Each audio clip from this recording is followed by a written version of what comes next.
Sunrise in my eyes. My ride sweeter, meet the one I love. I don't know how, don't know why. I've been toasting all my life. Oh, it's sweeter. I've been toasting all my life.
Welcome to Phillip Island, Victoria in Australia. What a setting we have for this great sporting contest, the Little Penguin Sea to Dune race. Nervous moments always as they gather on the beach, the tension mounting, and away they go. There's the defending champion, wearing his familiar navy blue and white, great waddling style. Another pre-race favourite though, losing touch with the pack. Maybe that's why. A few too many fish in the day's feeding. There's a familiar face, Skip McIntyre, 8 times a champion back in the 90s, a very successful coach now, keeping a keen eye on proceedings.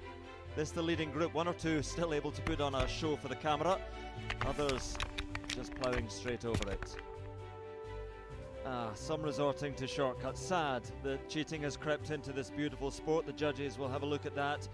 But up at the front, the pace is relentless, closing in on those sand dunes that will offer a bed for the night. The fatigue starting to tell. Who's got the finishing kick up on the outside? What a turn of pace from that one, whichever one it is. No answer from the rest, and he takes victory. What a win. There we are, into the Burrow, building an extension with his winnings, and back tomorrow to try and defend his title here on Phillip Island.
Hi everyone, and welcome to another night of live Penguin TV. My name is Jordan, I'm your host tonight, and this evening we are going to be watching the smallest species of penguin, the little penguin, making their way home from the ocean across the beach, which is a very, very short beach tonight with the high tide, and back to their burrows on land here in the Penguin Parade, Phillip Island in Victoria, Australia.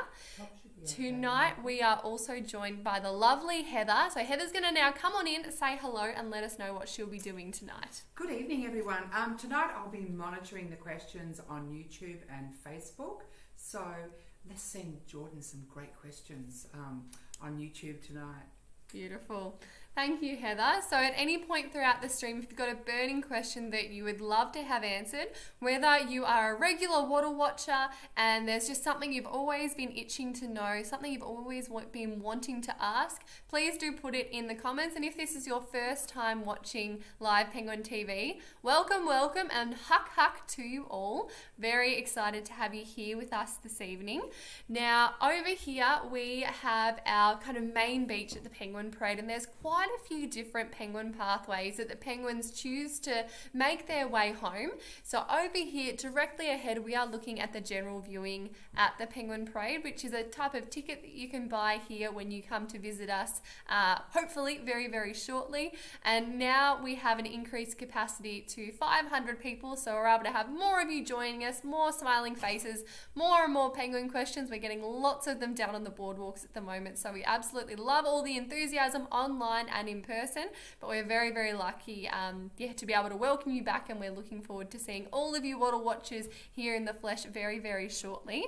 But the main pathway that Heather and I are going to be focusing on tonight is the Penguins Plus pathway, which is underneath where this camera is, called Penguins Plus. It's another kind of ticket option that you can buy, and you get to see about 60 to 70% of the overall penguins that cross the beach just here. And John is counting the penguins tonight, and it looks like we already have a few of these little guys hiding in the seaweed. So let's zoom in on them. It's still fairly light at the moment. We could see Pyramid Rock and Cape Woolamai a little bit further out because it is so light. So while these penguins are really, really close to the edge of the water, they're getting ready to make their way home. It's still a little bit scary. It's still a little bit light and bright for them to cross the beach just yet, because there might be some predatory birds around the place that would love to snack on a penguin for a pre-sleep snack. So it's really important for these penguins to only start crossing the beach once the light level gets low enough that they know those predatory birds such as swamp harriers, sea eagles, whistling kites, all those big scary predatory raptor birds, make sure they've gone to bed for the night, they've returned to their nest, which means these penguins can cross the open sandy and rocky beach and not get swooped down on and eaten for dinner. So these penguins are the smallest of the 18 species of penguins in the world, only about 33 centimetres or 1 foot tall. And they've got blue feathers on their back, which hopefully we'll be able to see when we get them out of the water. Sorry, we don't get them out of the water. We don't train them when they decide to come out of the water. And that their navy blue feathers on their back helps them camouflage against the water. So when they're out and about during the day, fishing, diving, swimming for all the yummy fish, jellyfish and squid to fill their bellies, when they're resting on the surface of the water, their blue feathers help them camouflage against that water so any birds flying above can't see them. Similar thing for their little white bellies, which we just saw before the waves kind of buffeted them around. Any predators from below, when their main predators out in the ocean are long-nosed fur seals and leopard seals.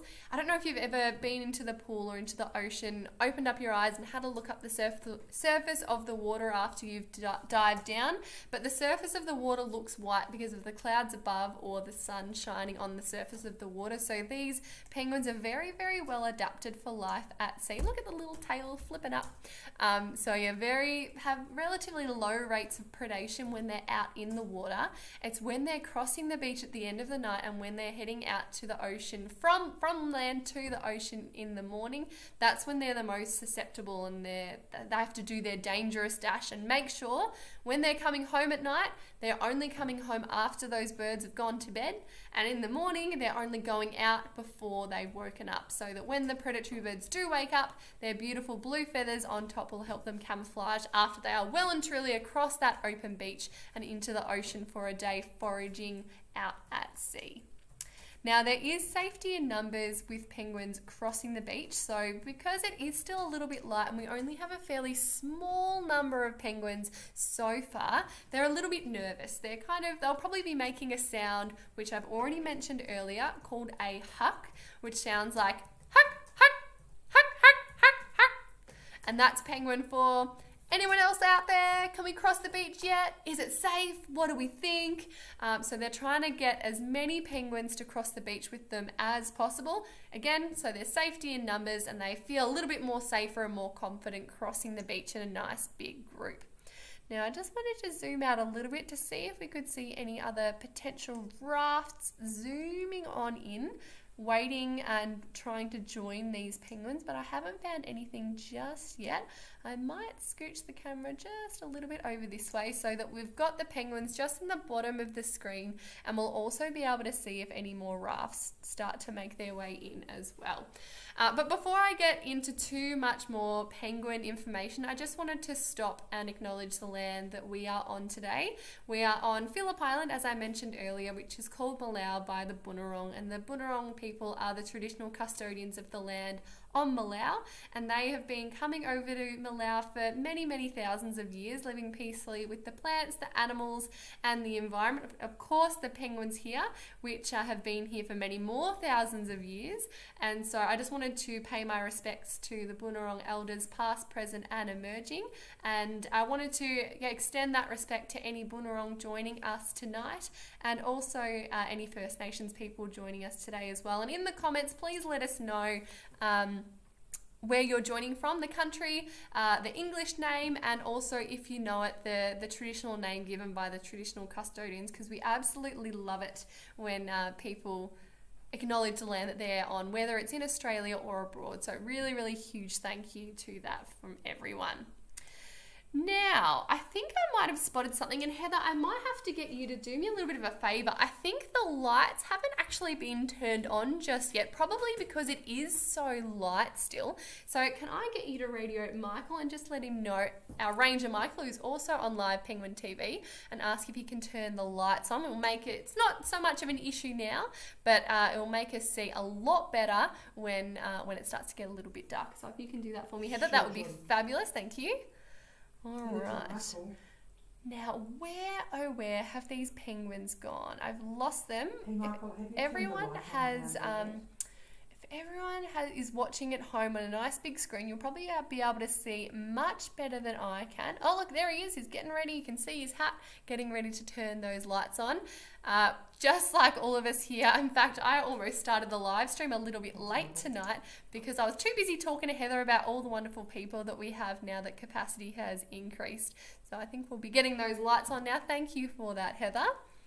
Now, I thought I might slowly start making my way out into the ocean. Oh, well, I actually was very, very lucky this evening before work. I got to go for a little bit of a swim with Ranger Sky and also Megan. We went to Smith's Beach. It was absolutely lovely. The water is a little bit cold out there, but it is a very, very nice time of year to go for a bit of a swim. Now, I can't see any rafts out here just yet. We do have a few waves and things. Up there go the lights. Perfect. We do... Yeah, got a few waves at the moment, so it's going to make it a little bit trickier to spot those rafts. So if I haven't explained already, a group of penguins out in the ocean is called raft because they form a bit of a raft. Makes sense, doesn't it? And when they start making their way across the beach, that's when they turn into a group. Well, officially it's called a group, but here at the Penguin Parade, we like to call them a waddle of penguins. And if you've been watching in the comments, you probably would have seen everyone saying huck huck hello, all you waddle watchers. So that's again a little bit of context for what you'll be seeing tonight. Now, We have Ranger John counting penguins tonight in this little white building over here. And actually, one thing that you are all probably desperate to know is how many penguins crossed the beach last night. So I know we always get lots of people guessing, trying to have a bit of an estimate to how many penguins crossed the beach, but Heather has the magic number for last night. Let us know, Heather. 1,252 penguins crossed at 8:26. So we're consistently around about the 1,200 at the moment. We absolutely are consistently around about the 1,200 mark.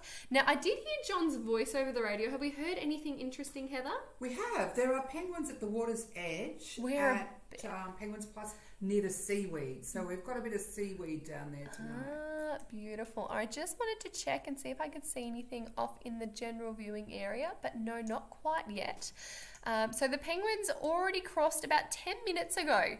So it is currently 8:36 in Melbourne, and they were very, very keen to get home last night because the tide was so high. So we do have those penguins back at Penguins Plus. So I'm going to be zooming all over the place tonight. So, Jordan, we do have some penguins in front of the skybox as well. Oh, we do have penguins. Yeah. I must have just missed them as well. Let's see if we can... Oh, I think I've just spotted them. They're right behind my head at the moment. Some penguins playing around in the seaweed. And in fact, Heather and I... Yeah, I think that's them. Heather and I have something... A bit of a fun fact... Fun... I can talk. We're having too much fun. We are having way too much fun, and isn't that the way we like it, right? They're hanging around the seaweed. All right, so we know they're there. Everyone remember them over there. So let us now go back to the skybox where we were before, and yet Heather and I have a bit of a fun fact to share about John Penguins and his birthday. So I hope you're all very excited. So John is the man counting the penguins tonight. He's got a very, very tough job, and we're hoping that we're going to have very, very similar numbers to last night. So Heather, tell us the fun fact about John Penguins and his birthday. So on November the 2nd, 2016, John was counting penguins, and that was our record night when 4,398 came ashore. Hang on, let me just reiterate that. You're going to see a bit of a theme to tonight, everyone. The largest number of penguins was 4,398. There we go. On John's birthday. On John's birthday. November the 2nd. But there was a question on YouTube, which I was going to research, which I have. Excellent. And that is that there were nearly 500 in a group that crossed that night. My goodness, can you imagine? Like, it's hard enough counting a group of about 50 penguins. Now, I can't see the ones which are out kind of over here, but imagine counting over 4,000 penguins within 50 minutes, and the largest of those groups being nearly 500 penguins. That literally just would have been a stream of penguins from the water's edge all the way up to the shore. And I really, really hope for John's sake, on his birthday that night, that there was a nice low tide, so we got to double check some of those numbers a little bit. So it's a little bit late, but we can wish John a happy belated birthday and thank him for counting all of those penguins tonight. Now, we can also see a few more figures over in the general viewing stands, which I just wanted to draw your attention to. We are also going to be having the wonderful Pip, and you know what? Well, before the penguins do start crossing, I'm going to zoom right in on her. She's our lovely Scottish lass, who is just an absolute ball of fun. There we can see her chatting to some guests over there, and she's going to be counting penguins crossing the beach just to the east, so just to the right of this stand over here, and she will be counting those penguins. You can kind of see there's a bit of a, hang on, there we go, bit of a ramp heading up into the sand dunes over there, and she'll be radioing those numbers through to John and letting him know how many penguins are up in those groups. But poor old Johnny boy has to count the penguins in between those two stands over there. In between that kind of the stand closest to us, and I'm actually not sure who the ranger is on our west stand tonight. Let's zoom in on them and have a little bit of a look and see as well. Is that Sonia? Is that your mate Sonia over there, Heather? I think it might be. I think it is, yes.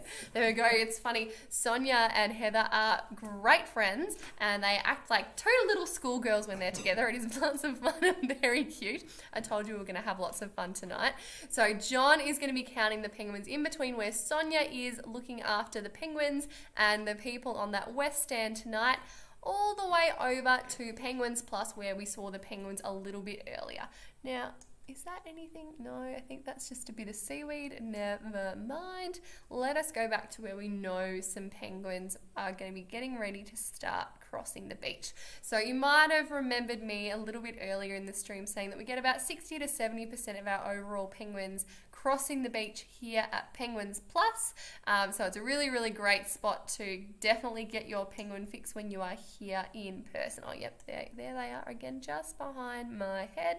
Still can't see any rafts coming in just yet, but I think Heather might have something to say. I have, Jordan. So some of our penguin huckers have been saying that there's maybe a few problems with Facebook tonight, that it's freezing. Oh. So pop over to YouTube.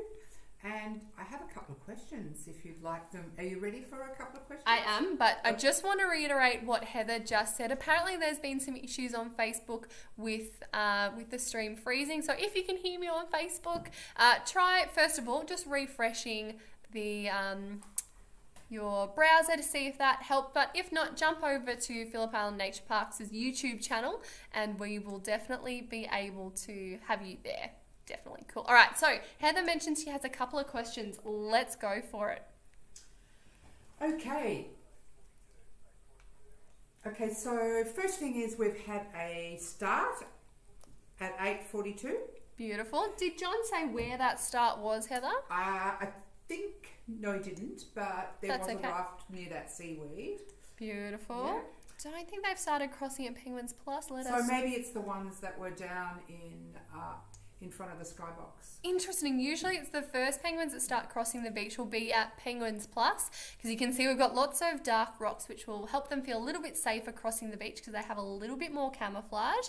But just because we have our eyes on these guys at the moment, let me zoom in on them for you while Heather asks me one or two questions. I'm not sure how many she's got. I hope it's not too difficult. Oh, no, not at all. Good questions, great questions.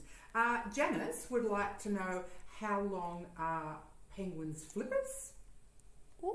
It's a good question, isn't it? How long are penguins flippers? And you know what? I can answer that one. So yeah, cool. Is that the first question, or are you going to give me? There's two parts to Janice's All question. right, two parts. And the second one is, are all penguins' eyes the same colour? Another great question. Ooh, okay. So how long? So both from Janice? Yes. Great. How long are penguin flippers? So one of the things that we do when we microchip our penguins is we have to take a few different measurements for our records, and that goes into the database, and Dr. Andre and all our researchers here at Phillip Island Nature Parks do their magic and they work out all these cool facts and use these measurements. Oh, we've got a few more penguins off to the left to find out some cool things about these penguins. So yeah, when we do that, we have to, one of the things is, measure out their flipper. And recently I have only been measuring chicks, the flippers of chicks, because we've been microchipping the chicks because we are in the middle of the breeding season and a lot of our penguins have already fledged. A lot of the chicks have already, you know what? The chicks have already fledged. It looks like we've got a little group coming up, sneaking up below here. Hey guys, welcome home. So yeah, we have to put a little ruler and measure exactly how long their flippers are. So off the top of my head, about. Hang on, I got to remember. I can see the ruler in my mind, and I just got to remember exactly what it is. It's usually between, for chicks, between about 10 to 15 centimeters, I believe. But I might have to just double check and have a look at the ruler and see exactly, and check our little record book to see what it is. And the second question, I think, was the color of penguins' eyes. Yes. Beautiful. So they're kind kind of like a grey blue colour, and if any of you guys watching live Penguin TV have blue or kind of grey coloured eyes, you'll know that when you wear certain colours, your eyes kind of reflect the colour that you're wearing. So kind of similar to penguins. So when there is kind of no light, the penguins do have more of a grey colour, but if they are kind of next to something blue or the sun kind of shines on them, they can look a little bit bluer as well. So yeah, interesting questions, and not ones that I think have been asked on the live stream. So threw me a little bit, Heather, but I like it. So it looks like down here, these penguins are braving. It's still quite light. We can still see them so clearly at the moment. So yeah, very, very lucky. Oh, and then we go. We can see Michael patrolling, making sure everyone is doing the right thing, sitting nice and still and quietly and not taking any photographs. Because on the topic of penguin eyesight, penguins do have very, very sensitive eyes, and they require their eyesight to make their way back to their burrows when they get, oh, going too quickly for my camera. There we go. So it's really important that we help protect their eyes. And so the reason that we don't allow any photography at the penguin parade is to reduce the risk of a flash going off.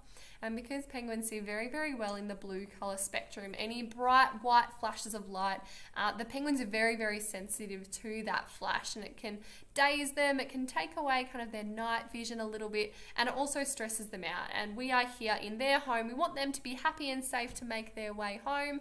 And we don't want to cause them any unnecessary stress. So when you do come to visit at the penguin parade, we ask that you take photos and videos with your eyes and take those memories away with you, and keep phones and cameras in your pockets, because even though you might know that you have to turn, how to turn your flash off, if someone sees you with their phone, they might be encouraged to take a photo or a video and then risk a flash going off as well. So please respect the rangers, respect everyone else doing the right thing, and respect the penguins most of all, and make sure you keep phones and cameras in your pockets. So no photography of any kind when you come visit us. That makes our lives so much better. We want to be able to talk to you guys and tell you all the amazing things about penguins, and be very happy to do so, rather than getting grumpy because people are taking photos with flash and scaring our penguins. So thank you in advance to everyone who does the right thing. Now, it looks like these penguins over here aren't really socially distancing at the moment. We can see a wooden nest box, which is kind of like a mortgage-free penguin home over here. So both a male and a female penguin should live here, I think. We actually had a few chicks fledged from this nest box here a couple of weeks ago, so not too long ago. But yeah, there really seems to be a bit of a penguin party going on here now, which is a bit exciting. And it also looks like we have some penguins rounding the corner on our penguin highway, and we can see some very eager faces looking over, and the penguins, as you can see, could not care less. They go, oh yep, there's those big giant penguins that are here every night watching us, so as long as we're not too loud, as long as we don't make any noise or have any flashes going off, they might occasionally just stop and have a look at you or look at themselves in the reflection like that one on the left is doing. Otherwise, they will continue on the penguin highway all the way home. You're going to stop for a bit of a break? No, where are all your friends? Again, I'm loving this camera and watching these guys. Oh, too high, too high. Watching them from behind as well. It's absolutely fantastic. So I'll watch them. It is still so light out there at the moment. Wow. That's really cool. Very brave penguins. Hopefully they are going home to either sit on eggs or to bring some food back to some chicks that have been waiting anxiously in their burrows for mum and dad to come home. So it looks like they are definitely going to be rounding the corner soon. So I'm just going to get our main camera back so that I can switch it over nice and quickly, and we can see what is happening over on the beach. So let us flick back now. It looks like we have another small little group hanging out at the rocks who might have been kind of part of that first raft, but were a little bit too nervous to get in. It looks like we've got a few penguins up in the seaweed there as well. You can see their little white bellies. And these penguins, that is only a small waddle. So let us know in the comments how many penguins, first of all, you thought were in that first waddle crossing the beach just then. And this group over here, this waddle, I think will be a lot easier to count as well. And just while we don't have too much action going on, there is one thing that I haven't mentioned just yet, and it's something that we always like to do at the beginning of every live stream, and that's just let everyone know a little bit about us, about Phillip Island Nature Parks. So we are a self-funded, non-for-profit conservation organisation, and we get most of our money to do conservation education and research work through ecotourism, and most of that money comes in the form of people visiting our attractions. So of course you all know about the penguin parade. Let me zoom in on these guys for you now that they're nice and still. I think they'll be quite easy to spot. But we also manage the Koala Conservation Reserve, which is looking after a few of the bushfire affected koalas, which Sky works a lot with during the day, which is really, really cool. Getting ready to rehabilitate those penguins. My mind is always on penguins, go figure. Koalas, and release them back into the wild once there is enough habitat and once those koalas are ready to go. And we also look after the Nobby Centre and Churchill Island Heritage Farm. So by buying a ticket, buying a tour, souvenirs and things like that, you are directly supporting us in helping us to protect penguins and threatened species, and also fund research into the ongoing research of these little guys, because the more we know about penguins, the more we can answer your questions. And we are particularly interested in our research how we can help protect penguins here on land and out in the ocean as well. So these guys spend about 20% of their lives on land, so 80% in the ocean. So we can control a lot of the threats here on land, like getting rid of foxes here on Phillip Island. And in fact, Heather's son Beau was responsible for shooting, I think it was the last fox on Phillip Island, and it was really important to get rid of foxes here on the island because one fox could kill up to about 40 penguins in a single night. And these poor little dudes just weren't able to reproduce enough in the face of having foxes on Phillip Island, and because foxes are an invasive species, they did have to go. But yeah, we have been fox free as of September 2017, which is really, really exciting. So over 3 years now.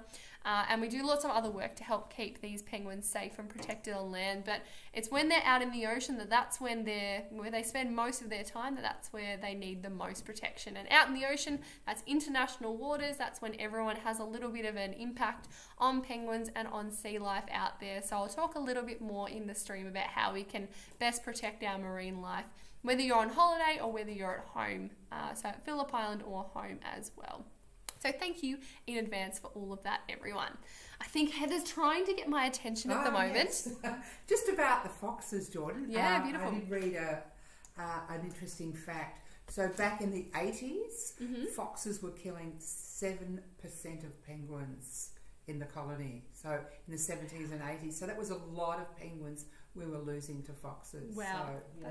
that's absolutely devastating. So if you didn't hear that, Heather was saying in the 70s and 80s, research was showing that foxes are killing about, was it 7% a year? 7, yeah. Yeah, 7% of penguins a year were dying from foxes. So, and back in the 80s, the penguin colony was only very little. It was only about 8,000 penguins. So you can imagine now we're at about 32,000. We've been at a stable population for about 7 years now. I've got some more penguins coming up the highway that I just wanted to show you as well. Yeah, and unfortunately back in the 80s, due to a lot of different reasons, penguin numbers were dropping so quickly that this colony that we see tonight, in fact, I'm going to jump back to the main one. Sorry, I'm trying to do everything all at once at the moment. This colony that we see right now was estimated to be completely gone by the year 2000.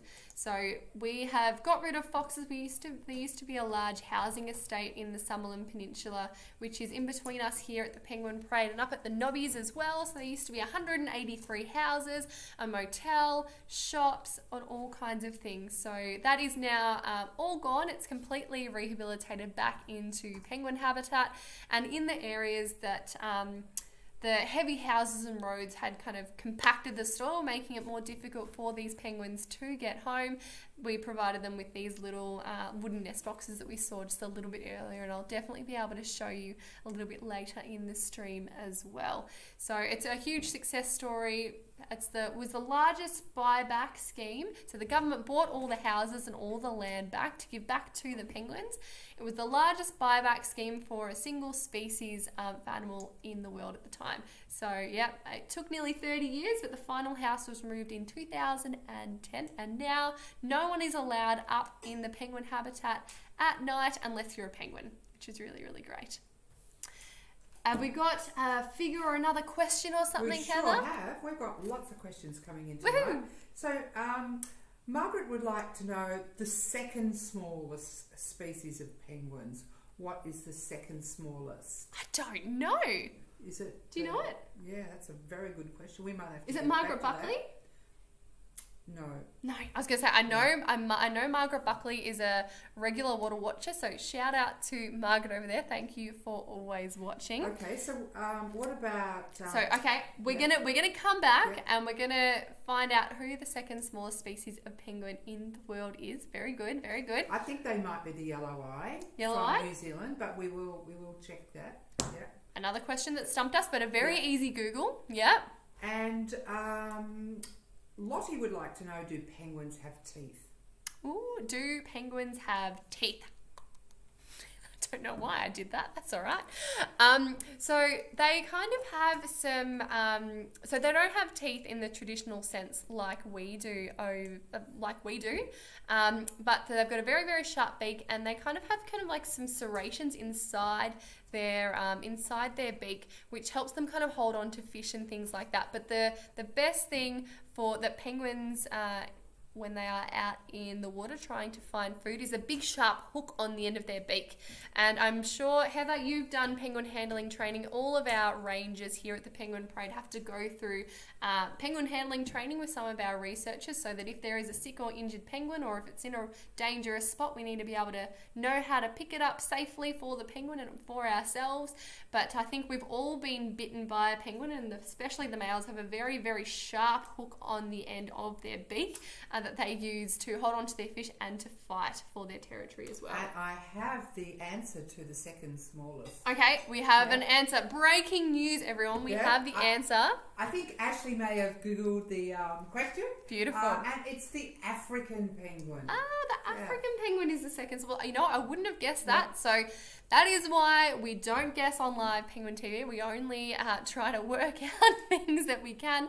Otherwise, it is definitely up to Dr. Google or asking Professor Penguin, Dr. Andre, who works with us here at Phillip Island Nature Parks. And you know what? I didn't quite finish telling you guys about Phillip Island Nature Parks.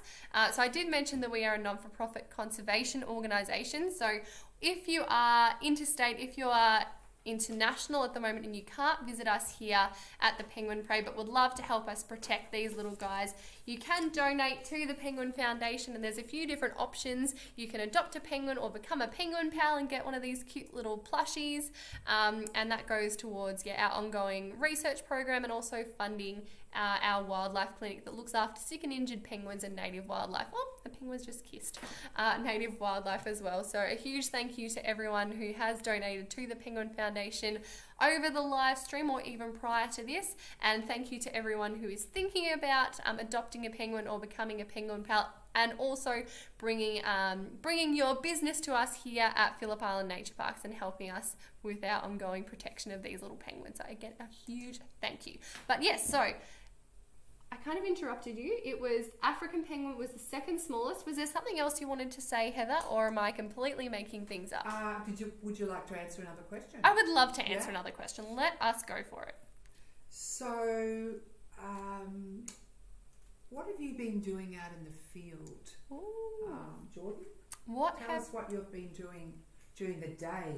What have we been doing out in the field? So, Megan and myself, look at this huge group of penguins, waddle of penguins starting to cross the beach over here. What have we been doing over the last week in the field? So recently, or at the start of the breeding season, Megan and I were checking one of our study sites 3 times a week. We were going and checking on, when eggs were getting laid, when they were hatching, and when the chicks were left alone by their parents in a stage that we call postguard, we were weighing the chicks and tracking their weights throughout time as well. But now we have a wonderful student who is doing her honours project on penguins, and she has taken over most of that field work at the moment. So occasionally we get to go out and help her, but I've been doing a fair bit of kind of data analysis and some kind of office work at the moment. I got to work from home, so I didn't get to spend my day with the penguins. That's okay, I get to share them with you tonight, which is very, very lovely. So today I was going through something that we call a pair file, and Andre has set me, oh look at this huge group of penguins, oh my god, look at them all. Good luck, John, counting. Oh my gosh, sorry, it's a lot of penguins. I'm not even going to guess how many I think there are, but well and truly over 100 for sure. So Andre has set me this massive task to look through a lot of our nest box attendance data from 2000 to this year, so 20 years of data, and he's interested in looking at the different kind of breeding success at different stages during the breeding season. So looking at how many penguins are successfully able to look after their eggs and make them hatch, and how if they're able to make them, successfully get from when they hatch to the postguard stage. So they go through about 14 days or so where mum and dad stay with them. They take it in turns, swapping duties, and try to work out fledging dates and things like that. And when penguins don't make it, we can kind of determine if their nest fails in a certain stage of that breeding of chick rearing. It can tell us a lot about environmental variables and things which impact penguin breeding as well. So I'm going through and checking all the data, making sure it's all right, and I thought it would be a fairly simple task, but it is just spreadsheet among spreadsheet, and it just goes on and on and on. So I actually had to wear my glasses today, which I don't normally do, because it was a lot of numbers and a lot of data and a lot of spreadsheet to be looking at. But I know Megan today, for example, has actually been putting some little GPS deployer loggers that track penguin movements out in the ocean. She went and put them on 2 birds today to get some more data for where penguins who are incubating their eggs, to see where they go out in the ocean, because she wasn't quite happy with some of the data that she got back. I think one of the GPS loggers might have been playing up or something, so she's deployed a few more of those GPS loggers to see exactly where those birds have been going. So hopefully we'll be able to get some information back from her very, very shortly.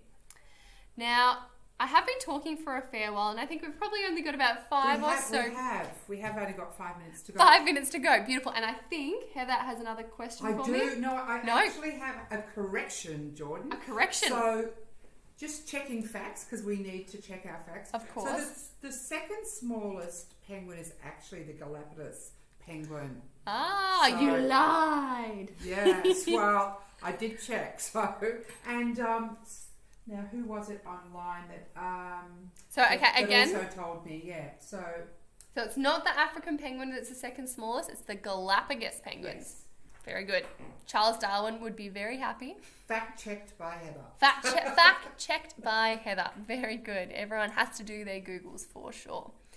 Look at these guys hanging out on the rocks, taking a bit of a break. They are not in any hurry whatsoever, catching their breath after their dangerous dash or hop across the beach, and now they are at the resting rocks doing some penguin yoga, preening themselves so that they look beautiful to return home for their breeding partners.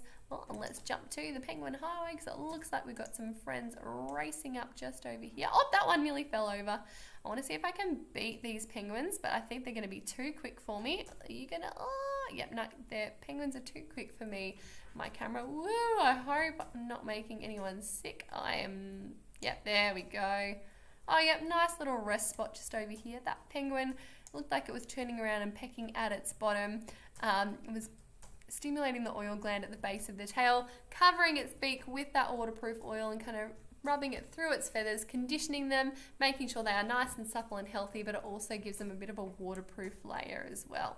So it's hard life being a penguin, spending 80% of your life out in the ocean and then having to come home and make yourself look beautiful so that you look very appealing to your mate, and yeah, also to keep your feathers in good condition so that you are able to survive out in the big blue ocean. A tiny little bird that can spend up to about 4 or 5 weeks out in the ocean as well.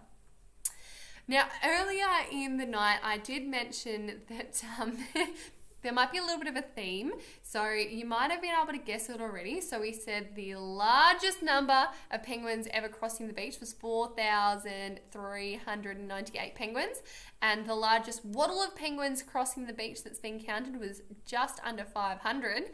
And the most amount of penguins that we normally have in a burrow at any one time is 4 penguins, so mum, dad, and 2 chicks, because they lay 2 eggs at a time. But through the data that I just mentioned before that I was going through earlier today, I was just scrolling through and I had to double check some data to see exactly what was going on at a certain point in time. Back in 2018, I've written it here on my hand, and it was in burrow number 48, which is also a very special burrow because that was the burrow this year that had the first chicks of the season fledged. So Megan and I have talked a little bit about these chicks before. They fledged a few weeks ago now, and the parent penguins are already onto their second clutch, and they're looking after 2 little brown fluffy chicks as we speak. So very, very exciting. But back in 2018, it was around about this time of year, there were 5 chicks. 5! Again, normally we say the most amount of penguins that we ever see in a nest box is 4, mum, dad, and 2 babies. But at this point, there was actually 5 chicks crashing in this one little nest box, which must have been absolutely adorable, having 5 chicks crammed just into this one little nest box. Because normally when the chicks do hatch, mum and dad won't spend too much time together in the box. One will head out into the ocean while one stays at home while the chicks are very, very little, and then they kind of swap over. You don't often see 2 adult penguins with 2 kind of older chicks. So seeing 4 penguins in there at once is quite rare, but we got to see 5 penguins back in 2018, which again would have been very, very cute. I hope they were little brown fluffy things waiting for mum and dad to come home. And the reason that they were probably together when they crash, it's usually because mum and dad haven't been home recently, so they can get up to a little bit of mischief. They can come out of their burrow, they can switch burrows, they can hang out with other penguins whose parents haven't been home, so they can have a little bit of a chick party. And I might switch back to these guys just over here just to keep the view fresh and things like that, and see if we can spot any more penguins starting to cross the beach. So while it would have been super duper cute seeing 5 chicks in the one burrow, unfortunately over the 2018-2019 breeding season, the poor penguins did have it a little bit rough. So we had really low breeding success over the 2018-2019 summer.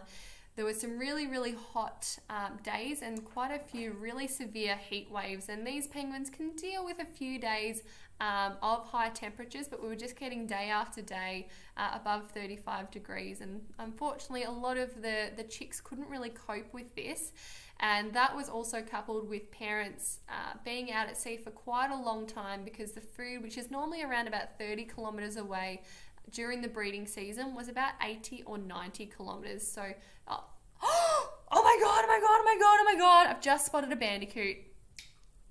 Hold on. Oh. Hold on. Did you see it too, Heather? Yes. So, how lucky. We've been waiting for this night. Where did you go? I'm sorry, I was talking about something very, very serious just then. But bandicoots are a small marsupial. Where'd it go? Which are classified as extinct. Oh, is that it? Classified. Yep, there it is. Classified as extinct on mainland Australia. But we have been able to rehabilitate them, and we have a wild population of bandicoots living among the penguins. But I just saw a little butt, but now I can't see it. And I really hope... Have they called the 10-minute mark, Heather?